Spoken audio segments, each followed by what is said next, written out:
Shalom, selamat pagi jemaat Tuhan yang dikasihi oleh Tuhan kita Yesus Kristus. Kita bersyukur pagi hari ini kita masih diberikan kesempatan oleh Tuhan di momen yang spesial, momen yang begitu berharga bagi kita orang-orang percaya. Kita bersyukur karena hari ini adalah hari kemenangan orang percaya. Hari kemenangan yang mana Yesus bangkit dari kematian. Pada pagi hari ini kita akan belajar kebenaran firman Tuhan dari satu tema yang diberikan secara nasional oleh Gereja Kemenjil Indonesia, yaitu Aku adalah yang awal dan yang akhir dan yang hidup. Sebelumnya mari kita berdoa. Tuhan, terima kasih untuk kesempatan pada pagi hari ini. Kami akan membaca dan merenungkan kebenaran firman-Mu. Tuhan, berkati, urapi dan kuduskan kami. Layakkan kami untuk masuk di dalam persekutuan dengan Tuhan, menikmati berkat kebenaran firman Tuhan, dan belajar bersama-sama dari kebenaran firman-Mu. Terima kasih ya Bapa, dalam nama Yesus. Berkati urapi hamba-Mu dan berkati jemaat Tuhan yang ada di rumah masing-masing. Haleluya. Amin. Mari kita membuka kitab kita dari Kitab Wahyu pasal 1 ayat 17 hingga ayatnya yang ke-18. Saya akan membacakannya untuk kita.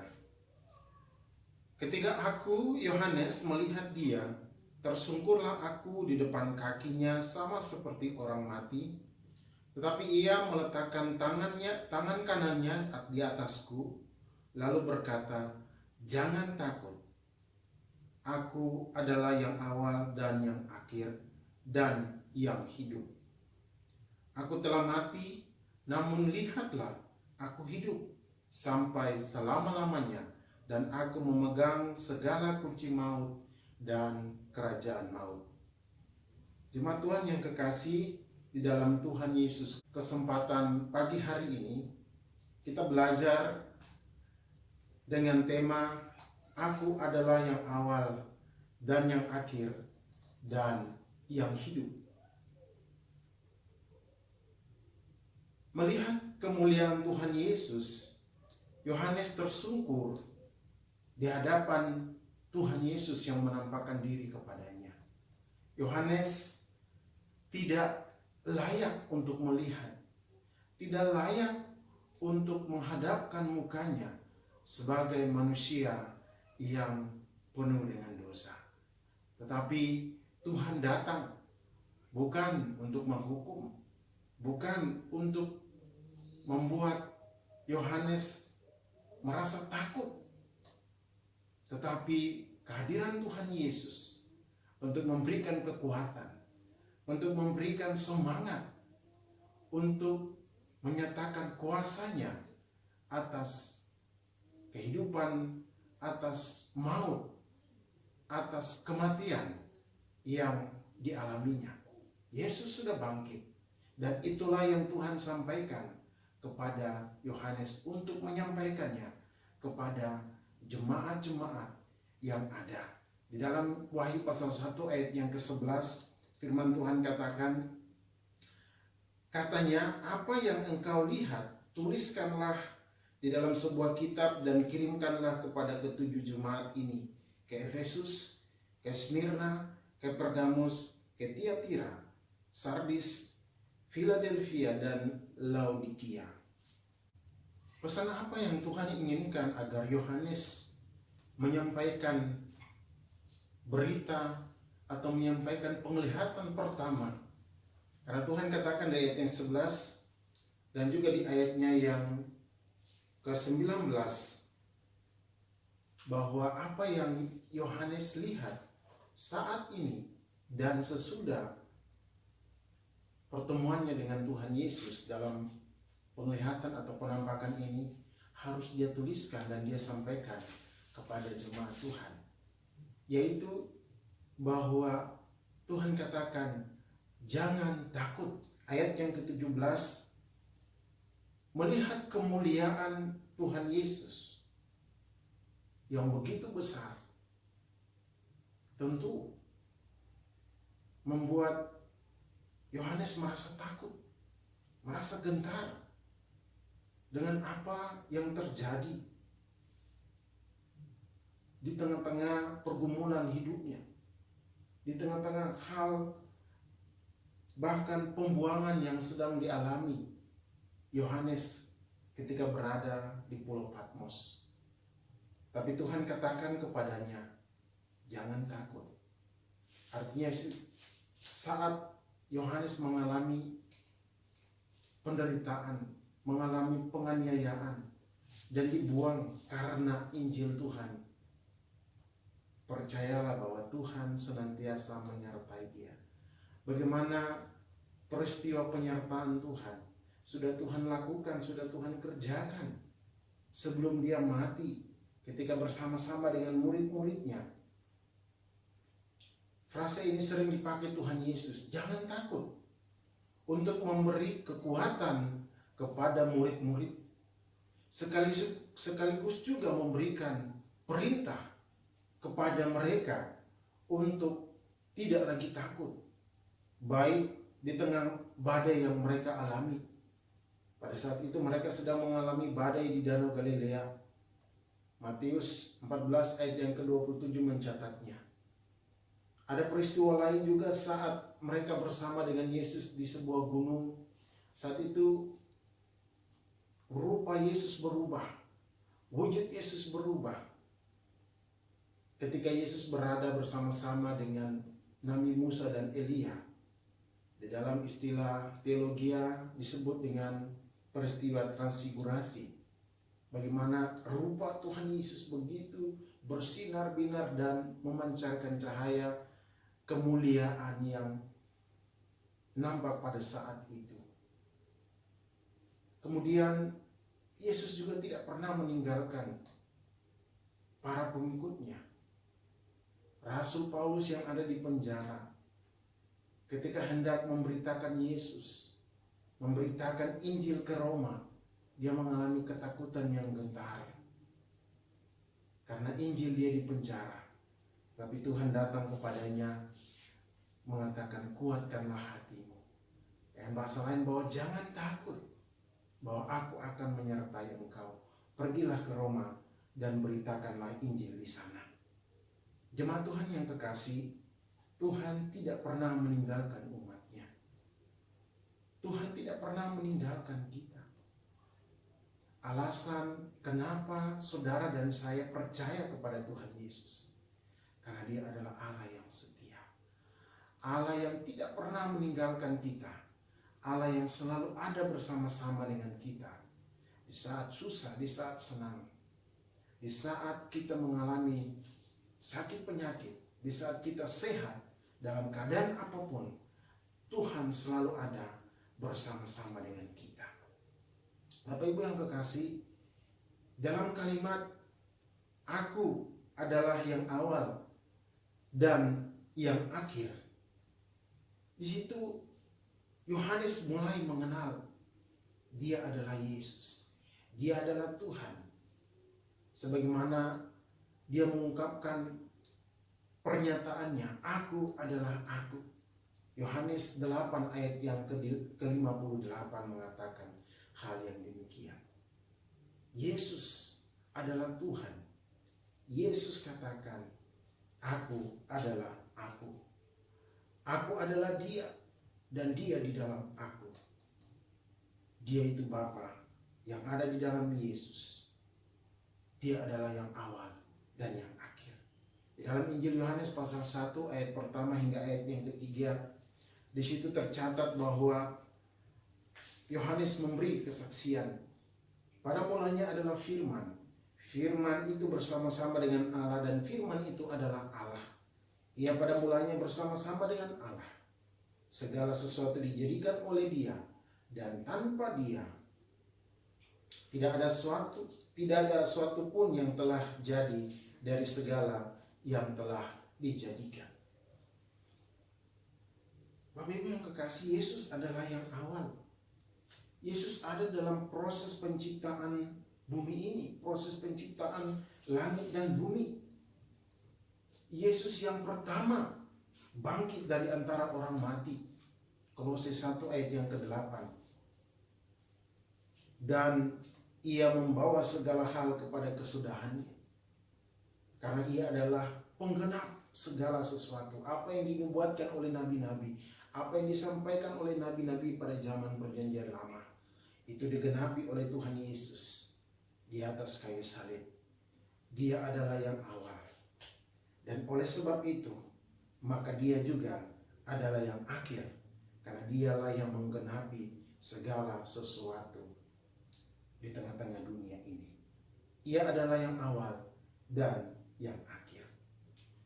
Betapa kita bersyukur jemaat Tuhan ketika kita mengalami penguatan seperti yang dialami oleh Yohanes pada saat dia mendengar perkataan, mendengar kalimat dari Tuhan Yesus, "Jangan takut, aku adalah yang awal dan yang akhir dan yang hidup." Yesus memberikan kekuatan kepada Yohanes, dan saya percaya berita firman Tuhan ini juga memberikan kekuatan kepada kita di saat-saat kita menghadapi berbagai pergumulan, di saat-saat kita menghadapi penderitaan, di saat-saat kita menghadapi masalah-masalah yang terjadi di sekitar kita, bahkan masalah yang sedang terjadi, yang sedang melanda seluruh dunia, bahwa Tuhan akan bersama-sama dengan kita, memberikan kekuatan, dan Dia akan selalu bersama dengan kita.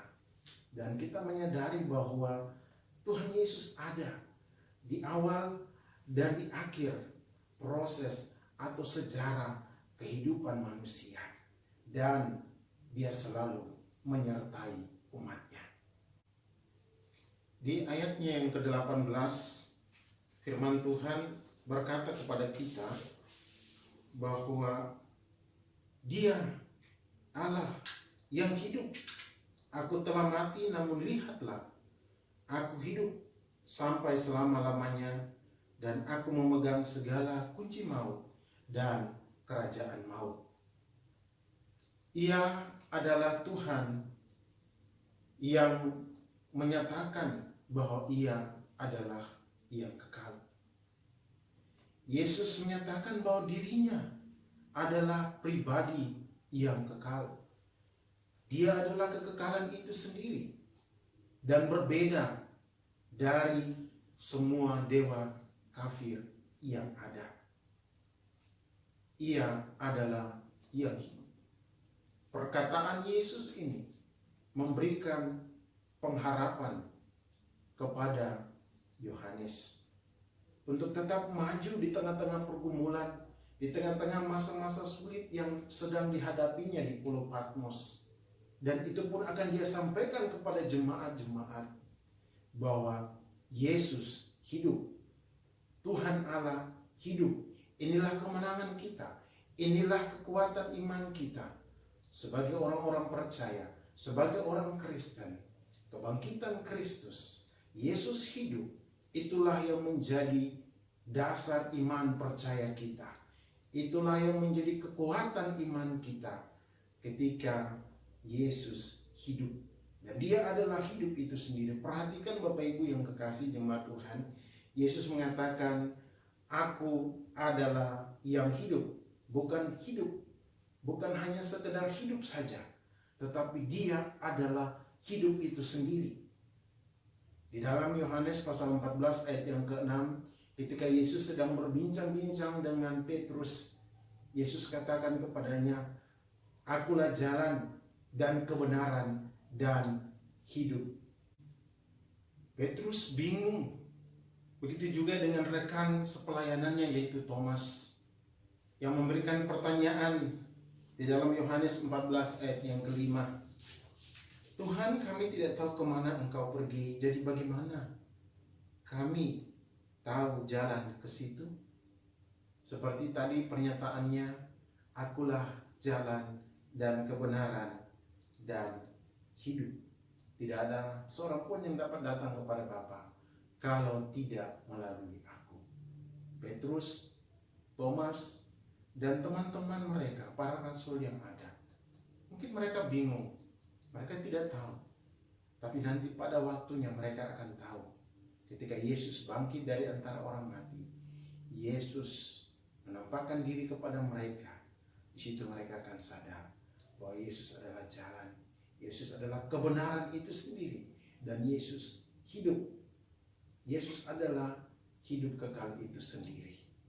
Bapak Ibu yang kekasih, ketika kita melihat kehidupan kita dan segala pergumulan yang kita hadapi, bagaimana kita hidup di dunia ini, ingat bahwa pemilik hidup ini yaitu Tuhan. Tuhan akan terus menolong kita.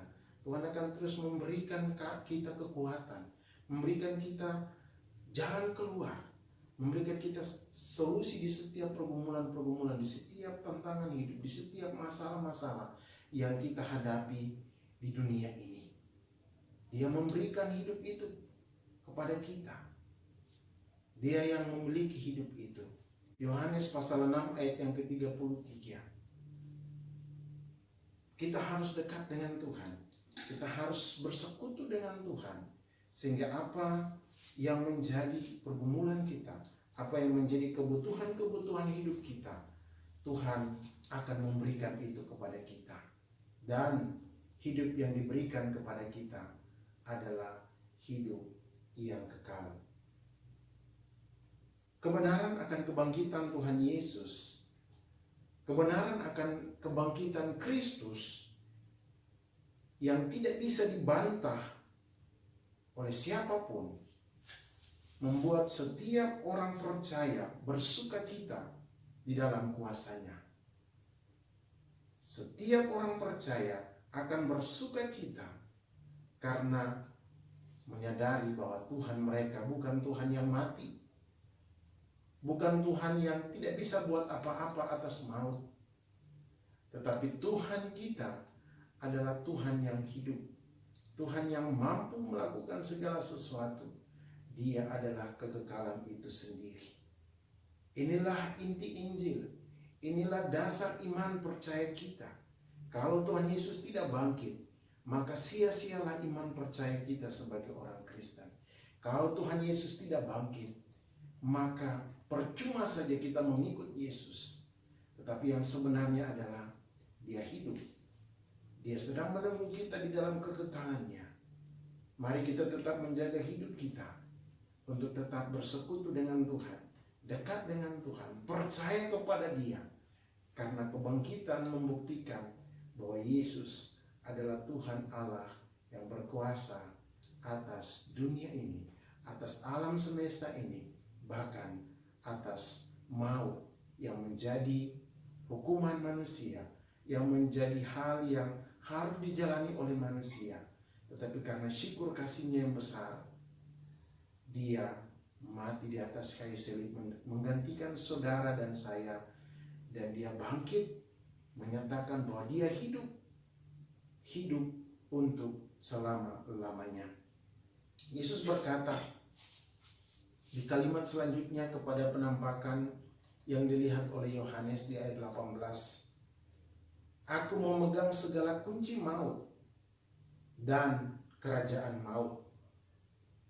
Bapak Ibu yang kekasih, ketika seseorang memiliki kunci, berarti dia memiliki kuasa dan otoritas. Kunci untuk membuka lemari yang berisi uang, membuka lemari yang berisi harta karun, membuka segala sesuatu, dan dia bisa mengakses segala sesuatu yang bisa dilakukannya karena dia memiliki kunci.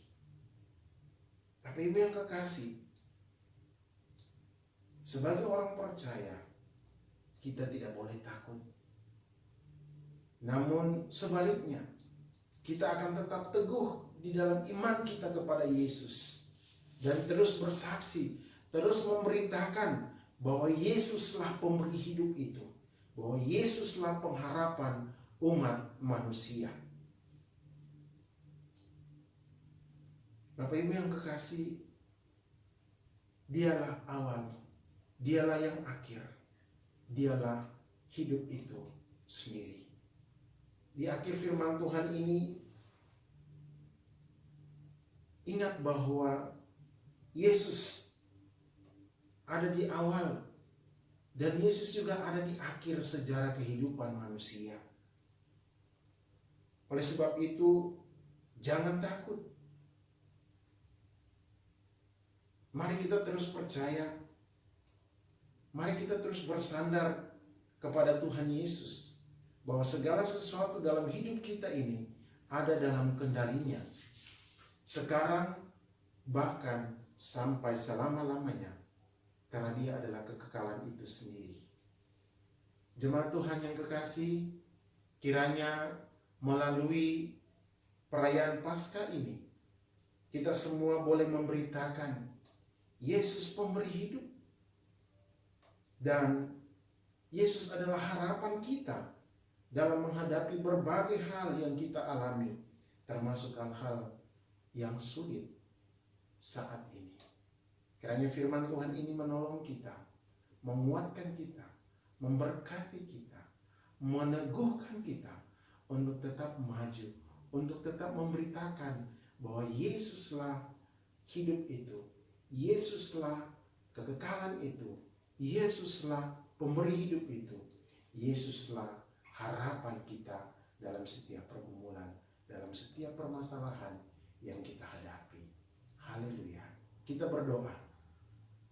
Tuhan, terima kasih untuk firman-Mu yang sudah kami baca dan kami renungkan pada pagi hari ini. Kiranya Tuhan memberkati dan Tuhan menolong kami, agar kami kuat, agar kami mampu, agar kami tetap setia beriman kepada Tuhan Yesus dalam setiap menghadapi pergumulan-pergumulan tantangan hidup yang kami hadapi di hari-hari ini. Berkati jemaat Tuhan yang ada di rumah mereka masing-masing.